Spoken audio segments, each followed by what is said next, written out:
Alright guys, today we'll be looking at the P8P67 Deluxe from Asus. Okay, let's take a look at the features that it has. Firstly, we have dual gigabit LAN, then double USB 3.0 access, BT Go, which allows you to have your Bluetooth devices as a remote control, digital VRM, which is an exclusive feature to only Asus motherboards from the P67 lineup, EFI BIOS, which allows you to control your BIOS with the mouse, and which is a very flexible and easy way to change your settings of the motherboard, which is this motherboard is also a Tech Awards 2010 Reader's Choice.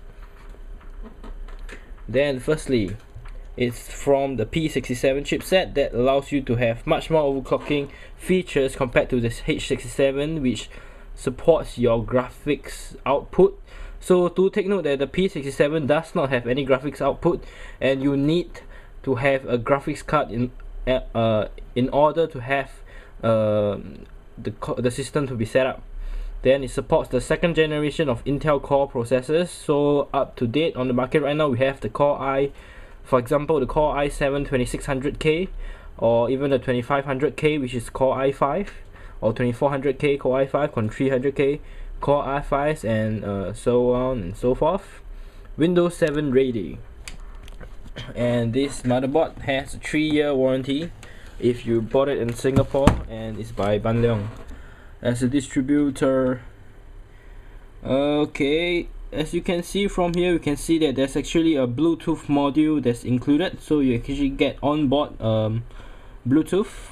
And one thing to take note is that they actually give you a front USB 3.0 box, so you don't have to buy additional USB 3.0 expansion, which is pretty cool because USB 3.0 is getting mainstream now. You could somehow invest on it on a USB 3.0 thumb drive or something like that. As again, 1155 socket. Oh yeah, and on the P67 chipset, it allows the BIOS actually allows 2133 megahertz with overclocking native on the memory. That means if you have any 2133 or 2000 megahertz memory, just plug it into the slots. You need not do any more settings, and the BIOS recognize it as 2133. And currently on this board, we have two PCI Express 2.0 x16 slot with in SLI mode or Crossfire mode at x8 x8. Then we have 4 SATA 6 gigabit per second, 2 gray with 2 navy blue, 4 SATA 3 gigabit per second, and 2 eSATA. And do take note that we have dual gigabit LAN, with one of them is the Intel Gigabit LAN, which is much better than your normal Realtek 8111E Gigabit LAN controller. So if you are only using one of the ports, do plug it into the Intel Gigabit LAN port, which provides much better, which is the overall much better network chip, I would say. Then for audio, we have Realtek ARC889, and USB wise, we have 2 USB ports and 2 USB 3.0 at the mid board for front panel, and 2.0 at the back. Then 12 USB 2.0 in total, including the expansion at the front if your case allows it. Okay, Bluetooth module, a maximum of 32 gigabytes of RAM. We have the EPUs, which is energy saving processor, and the VPU, which allows you to automatically overclock your computer. Then we have AI Suit, which is an all-in-one design which allows you to actually overclock your system or do some changes to your system via the software in the CD provided once you install it. We also have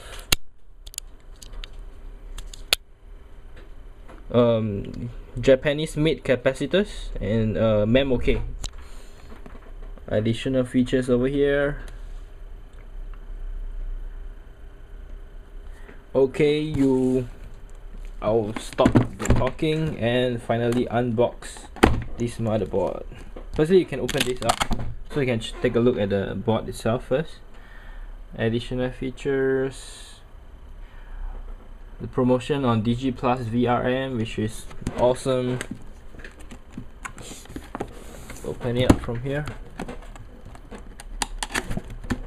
Okay. Well, do take note there's ATI Crossfire X as well as SLI technology ready. Okay, we have the board over here, but let's put that to one side first. Let's take a look at the accessories. Firstly, we have 4 SATA 6 gigabit per second cables. 4 more.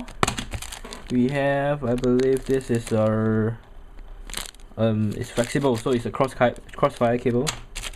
We have input output shield, which is padded, so I mean padded as in there's some cushion on it, so it prevents vibration and is in some sense prevents EMI interference. We have Asus Q connectors. Then we have the user guide, BT Go and DigiDVRM BT Go user guide. The quick start guide. Oh, there's a lot of documentations, as well as the user guide, and inside we have the driver CDs. Download the latest drivers from the Asus website, as well as the Asus case badge. Oh, we have 2 more SATA cables over here. Then over here, as you can see, is something pretty special. Over here we have the front panel. Yeah, I can get it out. The front panel USB 3.0 module. So this thing actually fits on your case in any 3.5 base, which when this end goes onto the motherboard, which I will show you in just a moment. Okay, let's take a look at the motherboard itself. Open.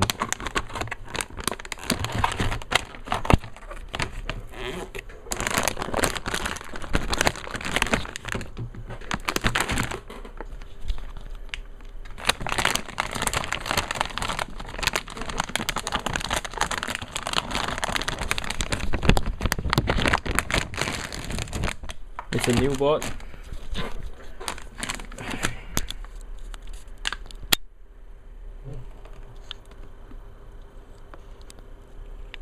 There's something wrong with my camera. The macro mode doesn't work. Oh, actually I'm already on macro mode. No wonder.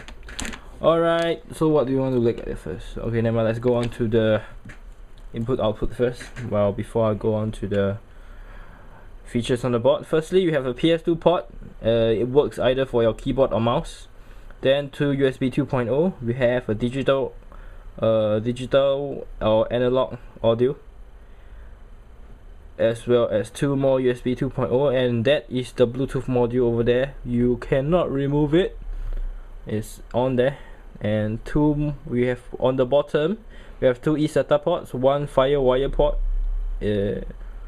I think we should actually a good suggestion is that we should actually remove the FireWire port, because not really many people use the FireWire port right now, especially when we have USB 3.0.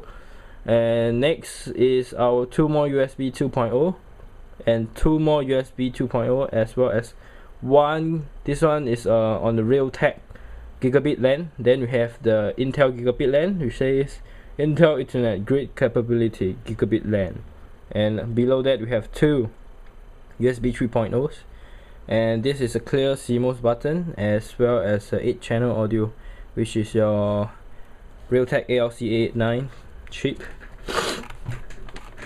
Okay, one thing that you can take note about compared to the rest of the P67 motherboards from Asus is that the Deluxe is the most beefy motherboard. They have all the features.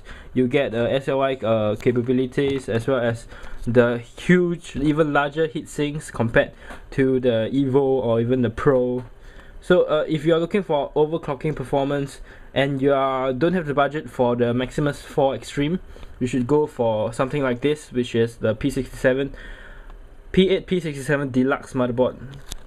So take a look at the heatsink. Okay, we have the socket 1156. Then we have, this is the soft bridge, which is over here with pretty cool design and black PCB.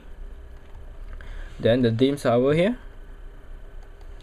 and over here we have the TPU switch, as well as the MEM OK button. We have the 24-pin motherboard header, as well as the 8-pin motherboard header over here. Then okay, we have PCI Express X1 for your sound card. Then PCI Express X16 slot, another X1 slot. We have a 2.2 slot, and next we have another X8 slot, X16 slot, but when you do Crossfire or SLI, they work in X8. Then next we have the another X8 slot. Okay, you can see the Asus P8P chip providing additional PCI Express bandwidth. One thing that I realized over here, because normally if you have another card and you want to do Crossfire, you'll be normally on the third slot, as in the third slot if considering this as the first slot. So normally when fans intake from here, the additional card will actually block the fan intake. So Asus actually made into a consideration that if you want to do a Crossfire or SLI setup, they give you pretty much more space for ventilation to take place.